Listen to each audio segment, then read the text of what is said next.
bongo eza mbongo na biso bongo bayibi eza mbongo ya Congo bato babimisi révélation bazali bizengi te. C'est sur base de quelques documents, plus de 3 500 000 documents, où ils allaient à la banque. Où il a dit que M. Kabila et sa famille politique, ils ont dit au regard de la révélation, il y a comme un président de la Cour constitutionnelle. Donc, le cas n'est pas procureur près la Cour de cassation. Donc, le cas de l'Assemblée nationale. Souci n'a pas été sali boyé. Bato nyonso bazali cité na kati ya hold up. Baka que ce soit famille politique, que ce soit famille biologique, que ce soit qui, ceux qui combattent les anakati, il faut que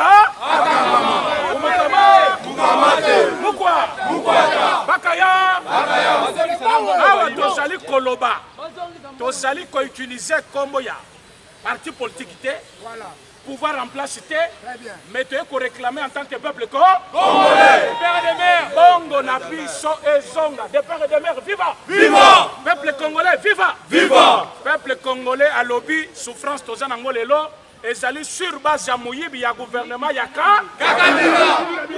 Alors comme batangeli biso ye, comme ba lobby que lelo bana bazotanga te ponani. A commis enseignement. Lelo na mboka na biso soda za kalisu na place te. Lelo na mboka na biso étudiant koki ko sala projet ressurté. Mais banque nyonso na kati ya banque ezaki canalisé par une seule famille. Ces révélations nous montrent qu'une seule famille politique détient plus de 183 milliards de dollars. Et tant que tu as côté la mbongo ba yibimbo kanabiso to koki koti kala indifférent te yango to yepo pona ko dénoncer to lingi dossier efungwama il faut que batunyo so baza cité bazala juger pona nini c'est à partir d'un jugement otokoyeba nani azali coupable nani azali coupable te mais ba révélation ezali basée sur 10 années passées il y a M. Kabila avec sa famille politique. Alors on va comprendre très bien que le monsieur fait 18 ans au pouvoir. Mais dans 10 ans tout simplement, Bazali Kopé Sabiso, un bilan de 12 milliards en compte d'un seul individu. Pendant que Congo et Salina budget à 4 milliards 500. Bananabiso Batanga Kate. Tozali comme on a que pillage systématique de notre pays. Alors Toko Koti Kalate. Ce qui peuple congolais a télémité, Mutumokota Kotelema. Yango Lelo. Procureur près la Cour constitutionnelle, président, il y a Cour constitutionnelle, président, il y a Assemblée nationale, va trouver solution à ce problème. Va kangela biso mibinyo nyonso. Vous allez kokota to na procureur, to yeko saccager te, to troubler l'ordre public te, to yeko finga mutu te, mais to yeko revendiquer ce qui nous est du droit. To yokani. Oyo nyonso ayebi kaza moyibi, place na yenza na bolo. Alors, l'Afrique du Sud, Jacob Zoum, c'est un ancien président. À côté de l'autre côté. À Samita, à coopérer la justice à l'objet à Kozong Sambongo ya Sud-Afrique. L'élan en Afrique du Sud, Jacob Zoum a remis l'argent. Si M. Kabila, à partir de ces révélations, si ça veut vrai que Ayiba Kimbongo a coopéré à Zongi Samisolo, la mission de la banque Yako, même ceux qui ont Zongi Siango, il faut en dire peine. Ma banque nyonso, ouais, salike, ma banque nyonso est salike. Mbongo na biso yeli moi, tozan a besoin de fermer ma banque wana. Tozali kotanga be, BGFI Bank. BGFI Bank a contribué à un détournement. Et puis BGFI Bank accepte de collaborer avec l'État en rapport de 43 millions de dollars. Comme Andimi a collaboré à Joachim Bongo pour l'ouverture d'un compte d'une banque il y a de cela 7 années. Banque a payé chaque intérêt, il y a 20%. Nous allons prendre 43 millions au taux de 20%.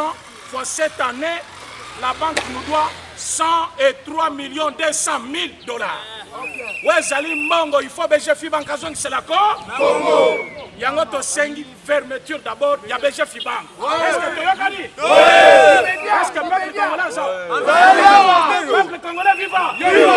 Il faut fermer banque, tu as BGFI Bank. Au Zali, la mémoire n'a biso. tokotika memo na biso en toute paisibilité mutu na mutu azongi ndako na toyokani boyita boyite merci beaucoup Toujours le peuple gagne toujours toujours Kabila bakokanga Kabila bakokanga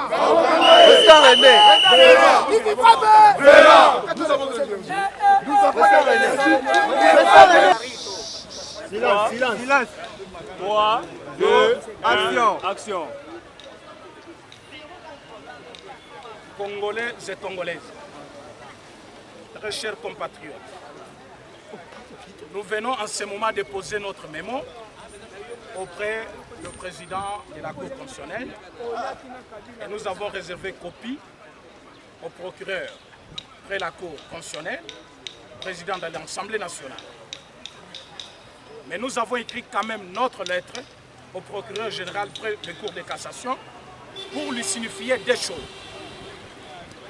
Au regard de révélations sur hold-up congolais, qui a laissé tous les Congolais sans mot, nous saisissons cette occasion pour rappeler la mission naturelle de la Haute Cour, qui est celle de veiller sur la bonne fonctionnalité de nos institutions, tout en rappelant l'ouverture du dossier sur l'ancien président Joseph Kabila et toute sa famille politique qui a participé à la gestion du pays pendant toute cette période enquêtée.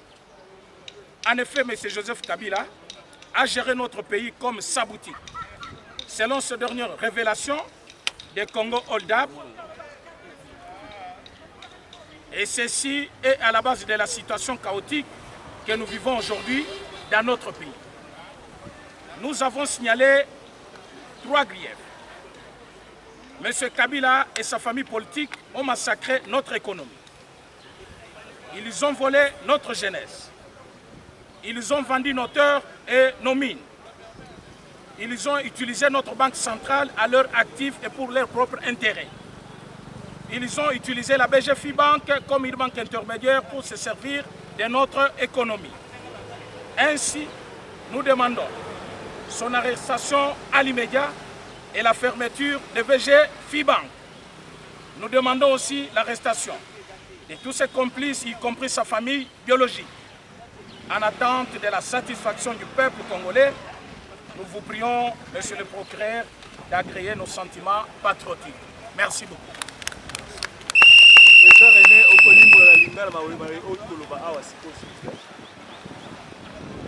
Toyaki awa pour déposer mémo soit mukanda na biso et pas ya président Otobeni na Kombo ya Dieudonné Kalouba wazali président ya Cour constitutionnelle.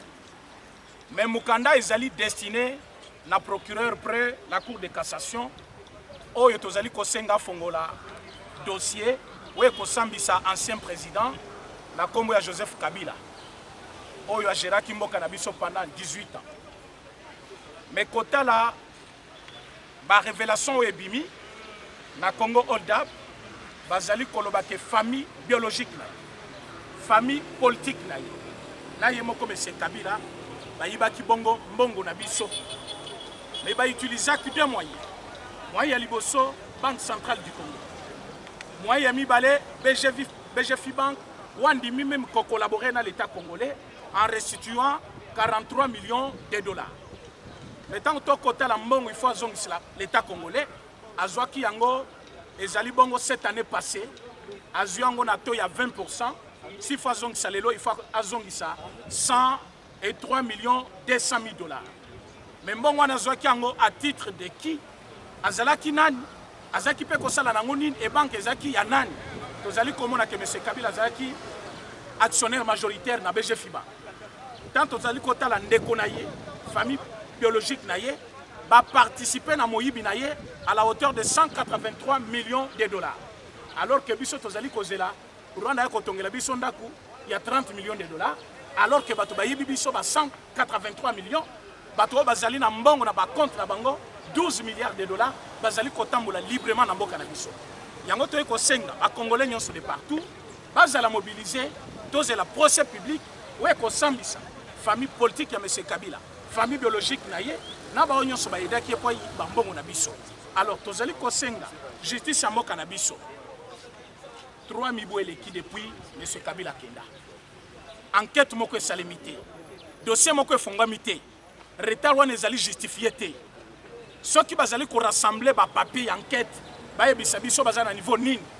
Soki ba fongoli dossier ba yebisa biso ba komi na niveau nini na dossier.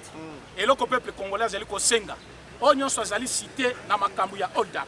Soki ayiba kimbongo ya l'état akangama. Soki azali famille politique, soki azali famille biologique, soki azali moko ya bato bazaki kosala na ye akota boloko. Comme ça peuple congolais akozana sengo. Et le koto yaki kosala wa yango. Président René mais Kabila ali protéger la loi ou ali protéger l'ancien président. Moi nini te ko na parlement et puis sika oboko longola loi wana ba réviser loi wana bino boyena cour constitutionnelle. Vous allez faire juriste président. Copie ezali réservé na monsieur Mbosso azali président ya Assemblée nationale. Pourquoi to komelier? Parce que cour constitutionnelle tango ko fongola dossier na ye na procureur près la cour de cassation. Ce qui va causer la difficulté na niveau ya statut ya ancien président ba bengisa monsieur Mbosso ba revoir loi où ezali ko protéger l'ancien président. Voilà. Juste naturel il y a Kabila Zalinani parce que cour constitutionnelle général président actuel, juste président il y a ancien président Zalinani. Selon mission naturelle, il y a cour constitutionnelle. Cour constitutionnelle azali juge naturel, il y a président, ancien président, même le premier ministre. Au regard de la loi actuelle, c'est comme si balungola prérogative wana na cour constitutionnelle, boba sango procureur près la cour de cassation. Mais biso toye dans la maison on nous a indiqué que selon la loi congolaise, président, l'ancien président et le premier ministre bakosambi sama a wana cour constitutionnelle. Yango te ko déposer même mon avis. Au cas où démarche Ekosimba ouais sali peuple, le peuple gagne tout toujours. On n'a pas salaki yango président René. Nana salaki Mukuna azalaki ko déposer plainte na ya kutana kina ba makambo ebele mais biso to yena ba preuve tangible. Tozali appuyé par les enquêtes internationales. Tozali awa kaka pona kolobate, tozali na ba preuve ezali ko appuyer demande na biso. Tozali ko senga peuple congolais nyonso s'impliquer na likambo oyo. Mboka na biso pour que le président actuel, même ba régime ekoya e banga misolo à l'état, il faut justice et ça le manao ya kenda déjà. Parce que na mboka na biso totikala comme un ancien président. Ya liboso yeyi. Soka yibi totiki ba nyonso bakobanda koya bakobanda kaka ko yiba yango tozali na besoin enquête ya malamu esalema po ezala exemplaire yango tosengi procès ya la procès public. Président René question ya suka yaki mboka na biso ba détruire jeunesse na biso ba détruire économie na biso ba occuper kosambisa mape l'état akoki kokanga ba yango to déposer memo na biso. Batata ba mama to sengi bino implication na bino na kati ya dossier boya ebele mikolo to bengisa bino pour la procès ya M. Kabila boya ko assister ndenge boka na biso mama ki epa ya mutu moko alors que ezali mboka na biso nyonso misolo na biso nyonso azwi yango komisango misolo na ye moko yango to pesi merci na ba congolais nyonso bayaki ko répondre na mbela oyo même na ba province ba nyonso bakendaki pe na ba parquet na ba intérieur bato bakendaki kosenga ki basambisa bato na bango wana alors lelo topesi merci na ba oyo nyonso basalaki ki marche ya lelo esimba awa toyaki kotambola te toyaki kodéposer memo mpe ezwami abo tozela cour constitutionnelle apeseye eyami GPSP parlementaire de la diaspora bayebio bokomo lelo après Mboula nino ememe bino awa combattant ya IDPS.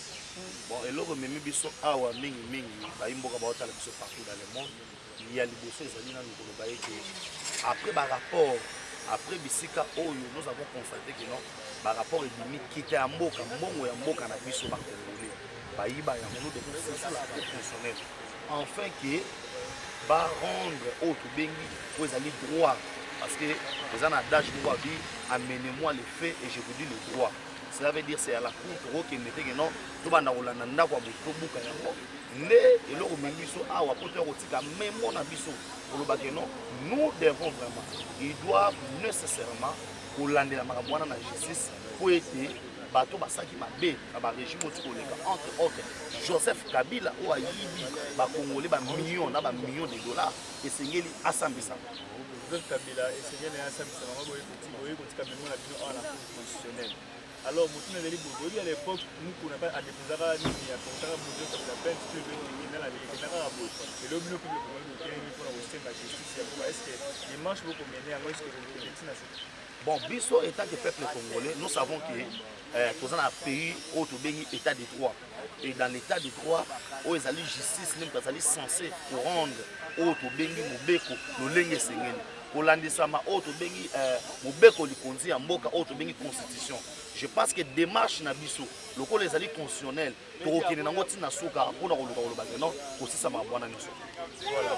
Alors normalement ne au sein la bino était bokene na parlement parce que je veux avec protéger la loi ou protéger l'ancien président.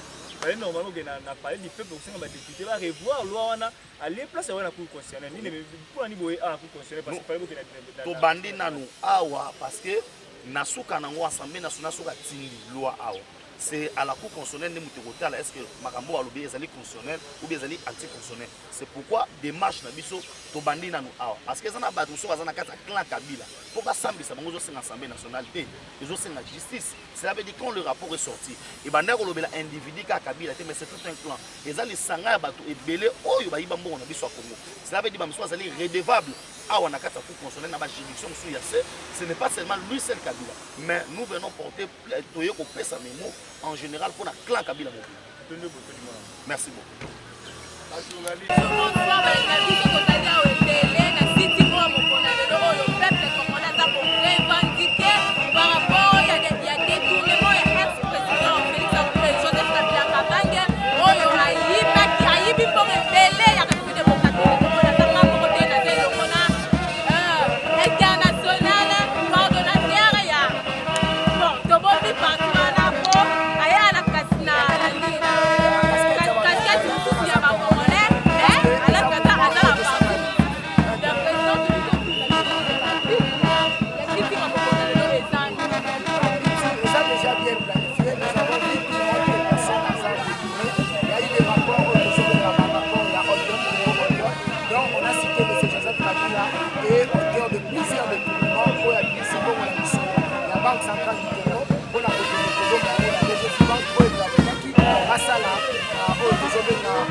Mais bandela voilà donc c'est la quota bandela to quota mon qui bobi là mais babi zéro dans le pays démocratique de remettre comme dans 1000 pour la République démocratique to ya moutiage et matino donc comme ça on rend pour 6 heures on comme dit qu'on est de 9 à 10 heures qu'est-ce qui ne va pas par rapport à ça mais puis on va pour remettre Oso mona Joseph Kabila zo senga bakanga e boye taza à 18 ans na mboka tika la sala nzela te Joseph Kabila zulu ko mais bandeko na biso ya biso nini to sali ko un père bazonga na studio ba emba pe nini Kabila ibité parce que nini Kabila ibité 43 millions et demi na compte ya 43 millions de dollars et demi na compte ya société égale ou esa société illégale asali la moisi na compte ya musolo ya banque centrale du Congo so Kabila Kabange aza porteur ya 54 millions de dollars américains comme fortune naïe. Et jusqu'à présent, c'est un homme le plus fortunaire. Donc, comment Moutou ya bongo a kende kozala na mbongo l'équipe même misolo ya l'État. Donc, misolo wana azu misolo na compte ya l'État, asaleli libenga l'État sans que l'État puisse s'aider là. Yango biso à travers ma révélation oyo, to ebisa l'État à se saisir na dossier à Congo Odop oyo ba pesi ba révélation dango ba Congo la banquette ni au-dessus de la loi madame nous sommes dans un pays de droit il faut te respecter ba texte le pays de droit oui ça peut gouvernement que ba kanga ba tout wana bon yango to solo bela ba kokanga Kabila ye mo côté ba kokanga Kabila na ba politique na ye ba kokanga Kabila na ba famille biologique na ye o basaleli misolo ya l'État kolandisama na ndenge na bango batenir compte na mobeko ya leta te mobeko ya leta elobi boye na buku ya bokangami oyo tobengi code pénal na article 145 tome 2 elobi soki moto ayibi 1 centime seulement na kesi ya leta po batia ye na prison. Kabila a volé plus de 5 centimes, c'est des millions. Comment moto akoki koyiba millions avant na kimia baye oyo bazoyiba babiloko mike mike bakota boloko wana eza état de droit te komi injustice. Lokola ndeko Félix aye pas trôner état de droit que la justice soit faite. Kabila aza likola mobeko te le lobi ba protéger mais lobi te que soki Kabila sali mabe basimba ete yango moni toye awa na juge naturel na ye oyo ezali président ya cour constitutionnelle akomela parlement babanda kofinanga banquête pour que babenga M. Kabila devant la justice atalisa boni yayi azwaki mosolo ya leta asalela yango ye na famille na ye yango moni biso toza awa toye to revendiquer toyebi eke likambo nyonso ebandaka na 1 nzambe akotika biso te eloko ezaka impossible epa nzambe eza te mais ce Kabila sera arrêté eza kaka biso na Kinshasa te les amis de l'Angola bazo marché bandeko na biso non pourquoi kaka bino soki peuple atelemi ekomi IDPS baza ba peuple congolais te to votera te non eza makambo parti politique te ça c'est le Congo nous avons le drapeau du Congo pour réclamer notre droit. Moi je suis étudiant on a versé de l'argent pour le minéral aujourd'hui on se retrouve pas aussi ici la classe licenciée en économie maintenant c'est Joseph Kabila la pesi bango raison te bango baza instrumentalisé bazonga na studio bayemba nini Kabila yibite toza bongo yo soko lobi nini tosali te jamais koyi kozwa pasi ya moto ya 18 ans otiango likolo ya moninga Félix aza na bamabe na ye mais mabe ya Kabila elekebele zwa neti 54 millions oyo eza na fortune ya Kabila est-ce que ndeko wana koyi kovanda kimia peuple congolais aza kose retrouver ni mai eza te nzela eza te mbongo wana eza pa Kabila ekosala nzela mbongo wana eza pa Kabila ekosunga mboka ekende liboso donc biso totelemi lokola génération consciente mpona kopousser justice na biso bafongola banquête bakanga Joseph Kabila bandeko ya bloc patriotique bazali bakabiliste Shader akoki kopesa biso leson te Shader azali auteur ya makambo ya kamwe na sapu Shader ifo aloba nani aboma bato na kamwe na sapu baboma bato na espère désespère ya Monesco ndeko Shader aza basitaki ye bao bazotambola na Kabila bao bazotambola mpona kokotela Kabila lelo batiki mboka ni mutu lokola mete oyo azotambola ndeko na biso mina Néhémie Milano Néhémie akoki koloba na mboko te aza l'homme le plus fortuné baza na posa eloko te bango bazobatela mokonzi na bango oyo aza moyibi mpo bayibi na elongo soki bakangi Kabila bato wana mpe bakokangama yango tolobi bakokanga Kabila ye moko te bakokanga Kabila na badete na ye na bato na ye yango toye awa na juge naturel na ye ya cour constitutionnelle pour que la justice soit faite. Merci beaucoup, restez toujours patient.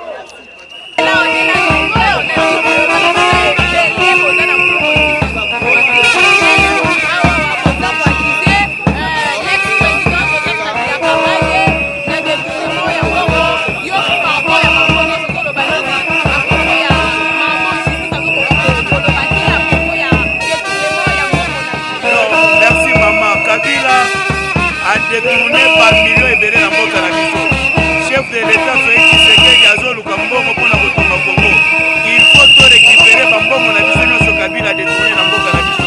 Yango nde toelelo na cour constitutionnelle mpona kosenga na procureur baseki bango babloke babie na ye nyonso. Merci mama. Tolala wa tolala wa timu kwa Kabila. Merci mama.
awa, nous n'avons pas la couleur politique, madame. Ici, nous sommes peuple congolais. Par rapport au top au balobi, dès au moni peuple de Tomboki, je saigne uniquement 3 préoccupations. 1. Arrestation Joseph Kabila. Parce que Kabila a pillé Mboka. Kabila a pillé Mboka. All up Basali enquête, il y a 3 500 000 dossiers. Les 3 500 000 dossiers. Au comment on a que égal au Joseph Kabila au Olivier. Et il n'a pas tué Mboka avec 43 millions de dollars dans le trésor public. À part Wana, détournement, il y a 700 millions de dollars, il y a un péage. Wana n'a pas de minéralité. À part Wana, il y a une élection, il y a CENI 2018. Kabila a 40% à chaque fois qu'on a compte privé. Sans compter famille politique, on a famille biologique à Kabila. Dès au monifice au peuple, non, nous sommes maintenant déterminés de venir devant la Cour constitutionnelle pour demander que son arrestation et puis va confisquer ma bien. Elle va confisquer Yamo. Donc, c'est pas si premier banque à BG, puis banque comme financière. Chez nous, ce jour, Léo Gracias Moutomo et les DG, il y a BG Fibank. On est passé à l'Ibaché, on est sur le pillage ou l'équipe de la République démocratique du Congo. Les bits n'a plus son out. Banque, on a supprimé. Si on a supprimé banque, on a BG Fibank. Après, il y a va confisquer bien Kabila. Après, on va confisquer, va arrêter Kabila. Donc, plus loin, il y a un vol Rwanda Airlines. Et ça, c'est le Congo. Rwanda Airlines, donc quand tu as coopération entre Congo et Rwanda. Oui, faillite parce que tu importes le Congo et Rwanda. Autrement, c'est le Rwanda qui bénéficie au Congo parce que c'est lui qui pille nos minéraux. Il va commis, il va violer, papa n'a vu ça, papa n'a vu ça, bazar violé, papa n'a vu ça, bazar massacré. Les jeunes ne suivent pas. Raison pour laquelle nous demandons la coopération entre Congo et Rwanda et Sanini et Katana. Les bits n'a vu ça, nous sommes proportionnels. Merci beaucoup, président. Bonjour, bonsoir, la madame Bisogno, c'est à Congo, à Marche Télévision. La Bible de Moudalana, révélé pour indiquer le public de Congo, comment revendiquer ma droit dans mon papa. Il y a des tournements, il y a l'ex-président Joseph Kabila Kabaye, oh, il y a pour acquisition, il y a des tournements, il y a un peu belé la République démocratique du Congo, on a d'ailleurs le bon président, la fois terrible, imagine Congo, la fois terrible, les gars, ah, ils allaient à Robé, bah, tout ça, la Congo, ah, ouais, tu as dit, ébélé, mais pas le but, non, et ça non marche, c'est d'abord pour et ça c'est tout sali et ça peut IDPC. Ah ouais, na Congo ya peuple congolais. Bon ni drapeau ya IDPS asa même pas informé na makambo oyo. Et ça initiative na biso ba congolais, peuple congolais, to bimi to si ba passe na biso ndambu to lobito ya na cour constitutionnelle. Ni comment na cour constitutionnelle to sala nini. To ebisa procureur de la République par rapport ya ba révélation ya détournement. Il y a un fonds public au Kabila Aïbi pendant Rendaye. Maman.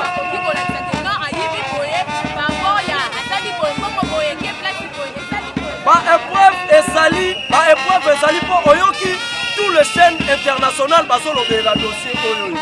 Et ça, naba organe ya minene o elandela ki makambo ya détournement ya mbongo Oyoki.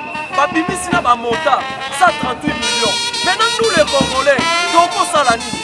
À un moment wana comme eza na ba loi moko boye oyo ezala pour protéger ba ancien président na mboka na biso yango toye na cour constitutionnelle procureur a insisté na assemblée nationale ba mekepe pour revoir ba loi wana pour permettre ye abengisa Joseph Kabila par rapport ya ba détournement ya fonds public ayebisa biso mbongo wana atango wapi po ba imboka bazala posa ya mbongo na bango yango moneloko oyo biso toyeli awa Congo eza ya yo mama eza ya ngai biso nyonso toyebi ndenge Joseph Kabila aya na mboka oyo Joseph Kabila aya na bot ya munene akomi riche mbongo wana si yango wapi oui aza président bien sûr est-ce que oyebi ke Banque mondiale edefisaka ba individu mbongo te Banque mondiale ekolaboraka na ba banque amikie et pardon banque na biso ya mboka awa mais Joseph Kabila azwa plus de 8 millions na banque na biso po tonga kingakati et ça la jamais yango doit ko réclamer il le temps comme communauté internationale à la kisi biso ba épreuve il y a détournement Joseph Kabila toye et pas ya procureur muto asimbi justice ya mboka na biso ayebisa président ya assemblée nationale babenga badepute balabore loi oyo ya protection ya bancien président afin ke abengisa Joseph Kabila asambisa ye mpona mbongo na biso bakongole oyo ayibi. Epuis eloko moko nazosenga boyebi Joseph Kabila asali bakrime minene. Il y a beaucoup de dossiers oyo eza justice na biso suka nango Joseph Kabila obima. Pourquoi ba dossier wana ekende na lanterre? C'est parce que les États-Unis d'Amérique na allié na ye azana soposa mango Joseph Kabila so ayibi esonga la mboka. Poso tobi to kende na ba dossier oyo ba krime minene wana.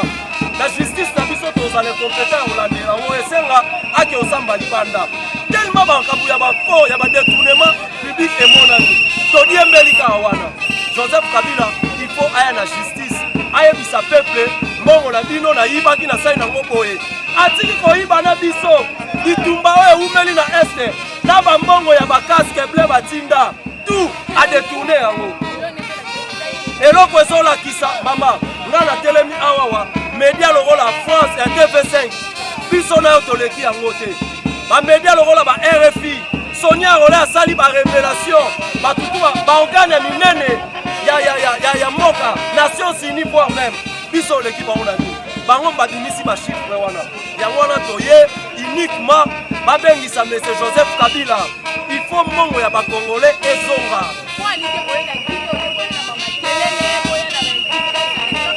Non, c'est pas intimidation. Oyebi biso peuple toza na manière oyo tolukaka face ya monde ba comprendre que non toza mécontent na likambo. Yango lomoni toye na manière oyo. Eloko ya mutu ebungi te basimbi mutu te. Et d'ailleurs Joseph Kabila place aza ye fois sepela. Parce que na mboka oyo toyebi Kabila famille bango balaka misato. Batikala mpe kokufela te. Toyoka mpe te Joseph Kabila zwi matanga. Mais l'air ekoki akanga bisaka na ye kende. Konyokola ba Congolais pourquoi? Makambo mwana Kabila le père wana nga na okota ngote. Bakatange o bayambaka bango baloba bango ba fabriquer bango ba pesa Congo. Ça rien à voir. Ngai na yebele na Congo ya Hippolyte Kazembele mwana tonton Mutwale Abupia. Comme Joseph Kabila oyo ba Congo o ba bimise la biso président de la République. Sur le plan juridique tokeka na ba Congo wana. Mais ngana bi o est concerné ngai. Toyokaka baba Kyumbu papa na biso lobaka biso mto fabrika Joseph Kabila. Bango ba pesa Congo wana. Kabila oyebi ko ndenge Kabila ya na mboka na biso. Kabila ye anabota munene na basili na nzoto metale londe Kabila komi. Azara be chauffeur. Merci beaucoup président, merci beaucoup. Balandina biso ba sepeli makati par rapport ya revendication la biso peuple congolais pour le but des non, eza makambo ya IDPC, eza makambo ya peuple congolais. C'est pour cela monto lati ba drapeau ya mboka. IDPC azane ça rien à voir na makambo. Muto engagea IDPC ezali président ya parti. Oya IDPC na secrétaire général. Le fait que bomoni bango ate ni circulaire makambo etali bango te nga na yeta ke peuple congolais. Na yeka kala na yoki na etandoke no Kabila détourner mbongo. Na landeli basusi ya détourner son mbongo wana ba pesi na be preuve yango na yo la musa procureur. Na yeka ka papa procureur. Kabila comme Ibi, ça là effort. Oyebisa assemblée oyo esala ba loi pour la protéger ba ancien président. Donc yebisa assemblée wana ba revoir ba loi pour yo obenga Kabila osambisa ye. Donc souci na nga yango wana. Donc toye na biso te o to sali mobulu eloko te. Donc papa procureur aluka kaka mécanisme ba bengisa Kabila ba auditer ba yoka ye. Ba millions o ya yibi ya ba congolais il faut ezonga. Pour Kabila to céder libanda te. Kabila nenga zana il faut makamne to si sango na Congo. Là ba okanga il faut ba sala arrestation ya ba bien na nyonso. O ya zui pendant ren na pendant temps o ya yibi wana. Est-ce que webi ka kingaka to ba kingaka te ko tsambo. Abomela biso so. Azo ba nyama nyonso atina ba ona kingaka. Ba nyama na ba fandi kuna ba futaka ba $20 ba kendaka kuna. Azo donc Kabila Zimboko asaka na mania mo mama okozwa idete. Ana Congo ayeli biso ka Paris foot, ayeli biso bombe, do babiloko e distra ba jeune yango ya yeli biso. Abebisi gratuité en cinéma. Papa mama, to fandaka bo totalaka Kabila. Non, yango to senga na basango. Déclaration o mbongo asala lobeza mascara. Il fallait que le bandé to telemela caméra pour la 15 millions. Les lopes to senga la peuple congolais bobima, to telemela Kabila pour la 138 millions. Oh mais na otiaye parce que ya banda ozwa le devant atelemela caméra. Makambo Kabila sali yango pe caméra salati. Siko boko mo kabola. Kabila pe fois go samba atelemela pe Kabila. Tozo senga la bato tout ba yebisa biso bosangani na Kabila. Tala babi malelo to mona bango. Il faut baya na sima peuple. To pousser Kabila na justice. Il faut kende go samba. Mosolo Kabila yibi mama so ba pesi yo na vie na yo esili. Yo kutute famille na bino mobimba. Eza mosolo epele Kabila il faut asamba. Aya na mboka na biso na elo côté. Il faut asamba. Yango te osenga na procureur. Abenga président ya Assemblée nationale. Bavanda baluka moyen assemblée élaborée ba teste na ye par rapport ya makambo etali ba loi ya ancien président. Ne par là et permettre soko ba transformer ba loi wana ndenge senga ba bengisa ndeko Kabila na justice. Souci na biso Kabila samba soko senga kangama na moni pe mokonza mboka obongisa makala. Bakote akota pe makala eza problème te batu na reine na epa kota batu kuna. Eza problème te. Donc basambisa ye ake na makala. Et d'ailleurs pour prison na mone bongi ba pavillon musu ba tchamba climatisé.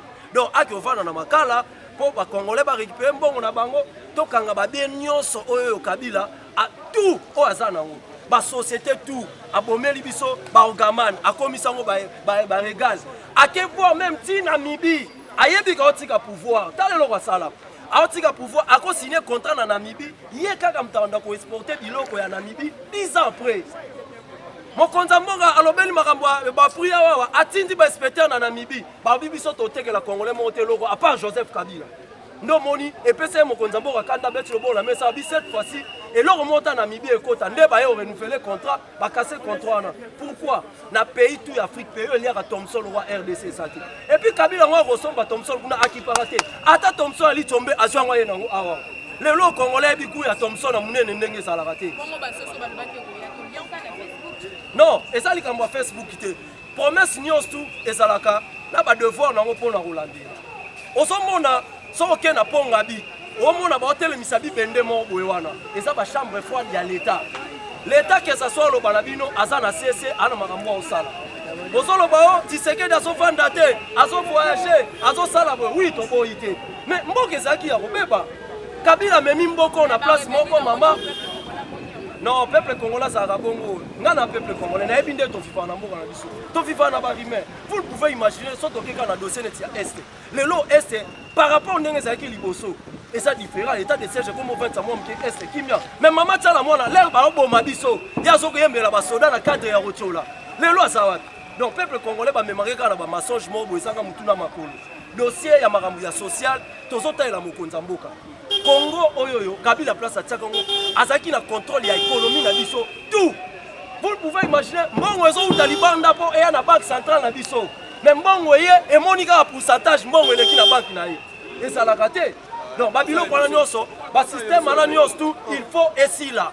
Ba système ana nyonso il faut esila. Donc yango biso toye to banda kotelemela Kabila lelo te Kabila kangi biso to kota ba ane to kota ba makala nzambe a permettre biso to zana bon moi lelo oyo ekomi tout na biso pe to ya to sa justice atelemela Joseph Kabila. Merci beaucoup président.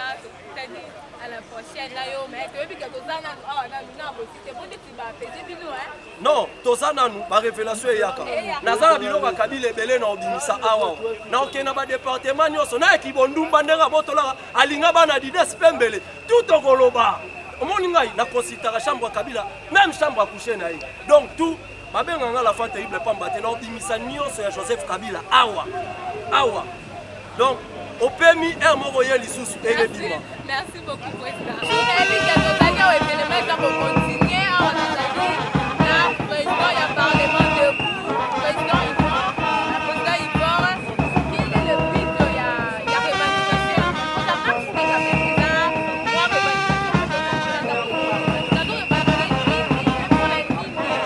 merci madame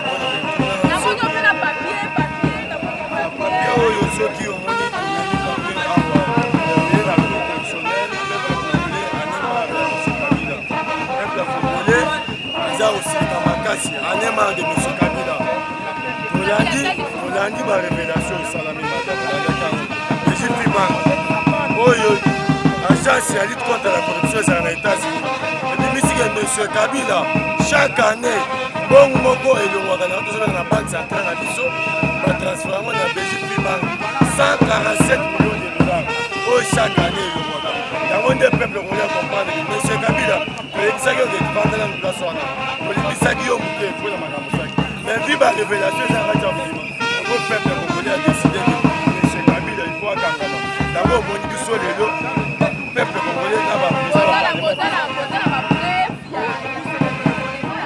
bapreuve ezali makaki oyo nali yango bapreuve ezali soki président ya cour constitutionnel awa aye place mozawa tokolatie bapreuve ezali ake monsieur Kabila adétruit mboka pendant 18 ans tala jeunesse oyo monsieur Kabila adétruit mboka pendant 18 ans makambo nyonso na Congo eza ya kobeba monsieur Kabila azwi oyo tozobela richesse nyonso ya Congo acentralize o kaka mpona famille na ye yango omoni peuple ya bangongole anemar atamboli mama ezaka badepese eza peuple congolais en général eza peuple congolais en général eske ozomona awa esi ya parti awa omoni esi ya parti awa esi ya parti eza te sokomoi tozala oyo tozobela drapo ya Congo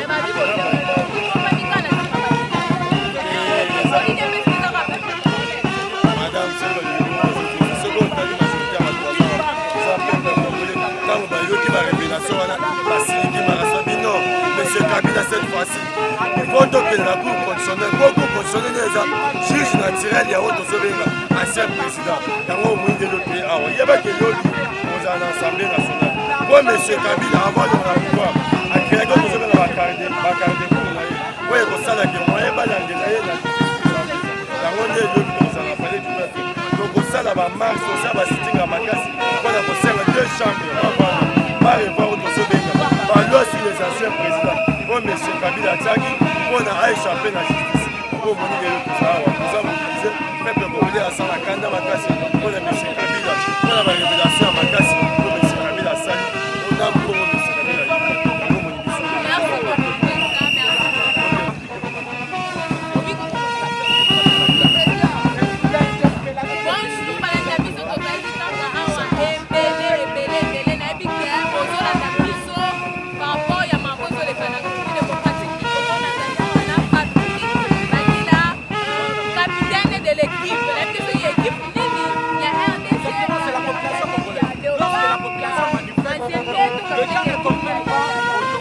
ezali capitaine de l'équipe ya pouvoir ya combat donc eza capitaine de l'équipe ya peuple congolais le vrai molodeli ya peuple congolais le vrai défenseur de valeur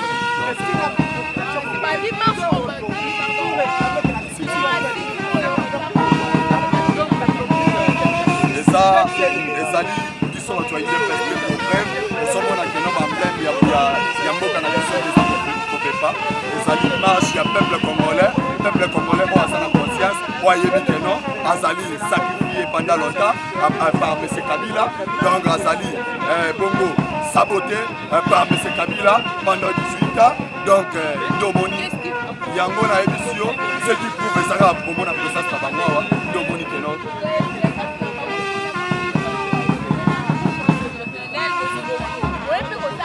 donc awa position la biso liboso ya cour constitutionnelle c'est-à-dire toye déjà na doléance na biso toyebisa na justice espace judiciaire na biso que ndenge eza boye peuple congolais alobi trop c'est trop l'air est grave tomoni ke mboka na biso ezokende esika moko esengeli te vis-à-vis ya mauvaise comportement ya M. Kabila oyo atika héritage ya mabe pendant longtemps ezali bongo ya tuerie ya massacre pe ya vol na badétournement illicite donc yango toza koke kolanse message na cour constitutionnelle ya koloba ete peuple congolais aza suka te ya kosupporter M. Kabila te ake ase comporter un homme libre pour vous dire que non peuple congolais azomona liberté ya M. Kabila eza lokola keno toza na justice ya deux poids deux mesures yango tolobi trop c'est trop esengi M. Kabila bakanga ye M. Kabila il faut barécupérer babien na ye babotola yango c'est parce que M.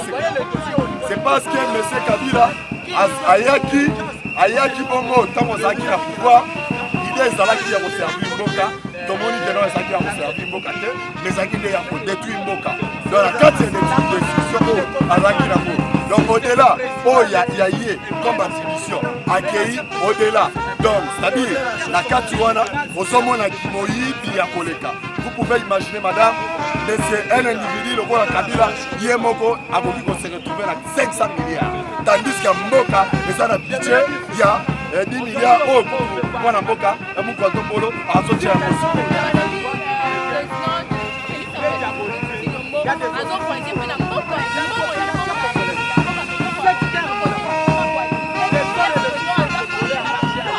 donc, soki olobi keno asa ko voyager na mbongo ya mboka esa kwa merci beaucoup konga pe na sa parmi peuple wana nazomona ba voyage wana keno esa bénéfique pour na biso population wana donc bato basoloba balangage wana esa bato oyo basala motema mabe po koyeba yango keno mokonzi ya mboka Félix Antoine Tshisekedi Tshilombo azali bongo lokola père de famille na minute oyo biso peuple congolais tosabana na ye soki abiki te biso moyen tolia eza te lelo nayebi si oyo keno eza kaka bato oyo bazolobaki bavoyage na baporteria eza kaka le même bato oyo baza kokombattre bato ya malamu ya mokonzi ya mboka donc c'est-à-dire esika wana débat eza te donc yango na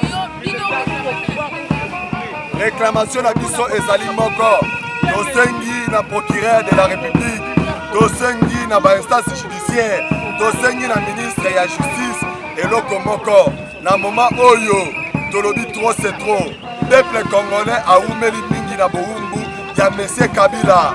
Monsieur Kabila c'est un danger pour la république yango toza kolancer message fort na procureur na ministre ya justice mpe na bainstance judiciaire nyonso internationaux tolobi boyi peuple congolais akovanda kimia le jour où akomona ke mutu ayibi 20 000 francs na marché central bakangi ye akoti prison centrale ya Makala nde mpe le jour oyo akomona ke monsieur Kabila na babi nyonso asala na kimoyibi oyo ayiba peuple congolais na ndenge aboma barosi mukendi na ndenge aboma baterese bakapangala na ndenge aboma peuple congolais na à travers force commune na ndenge aboma peuple congolais na opération Likofi tokovanda kimia jusqu'à ce que tokomona monsieur Kabila akoti prison ou bien monsieur Kabila asa ligote na niveau ya justice nde yango présence na biso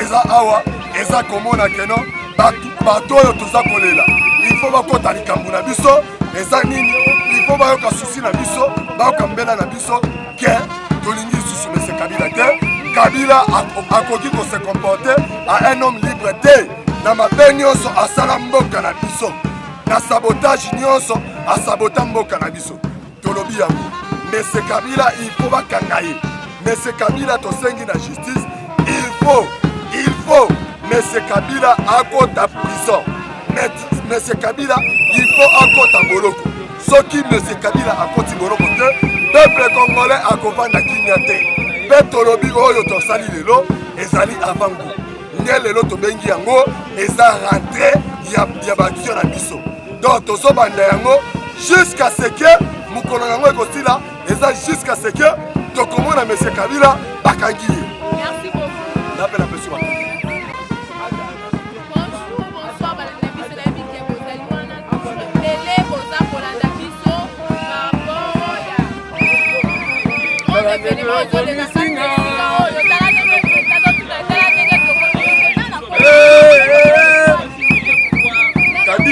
Kabila Moïbi tozwi occasion oyo tozwi torata yango te tokotingama na occasion oyo tozwi ti Kabila okende boloko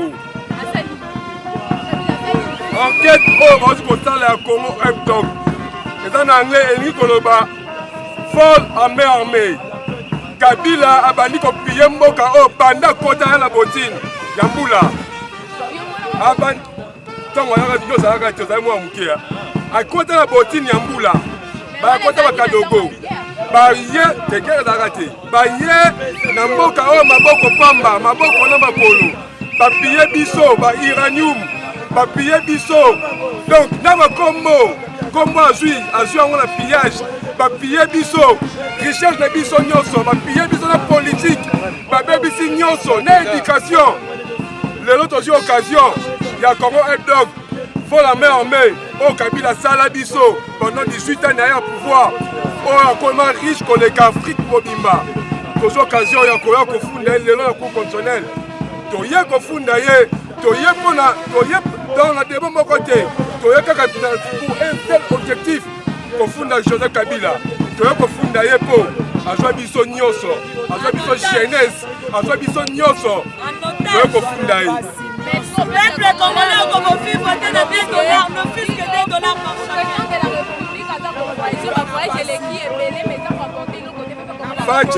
Fachi azwi mboka oyo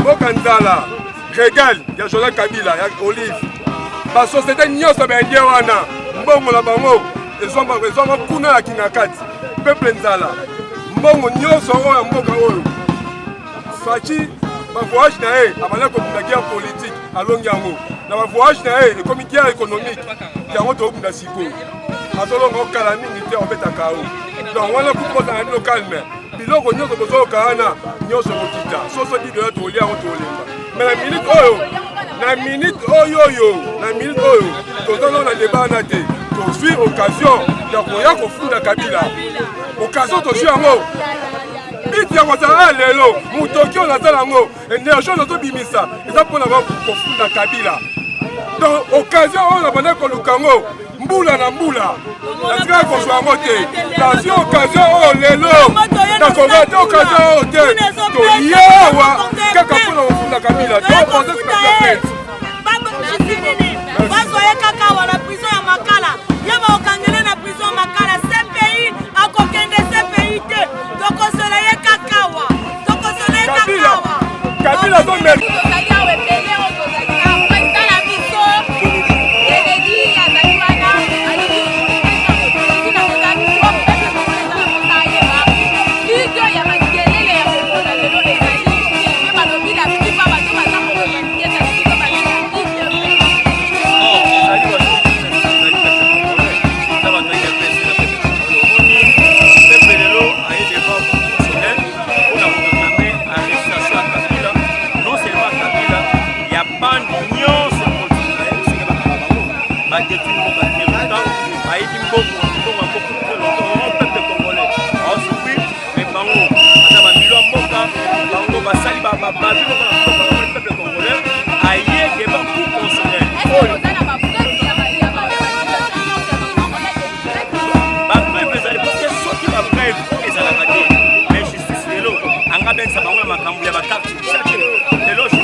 Kabila azali na droit ya kozongisa mbongo ya leta na bato na yo oyo bayibaki deja baza na droit ya kozongisa mbongo wana donc takonto toye okwela constitutionnel comme ça pour constitutionnel ye moko a tranché likambo ya ndeko Kabila. Merci beaucoup.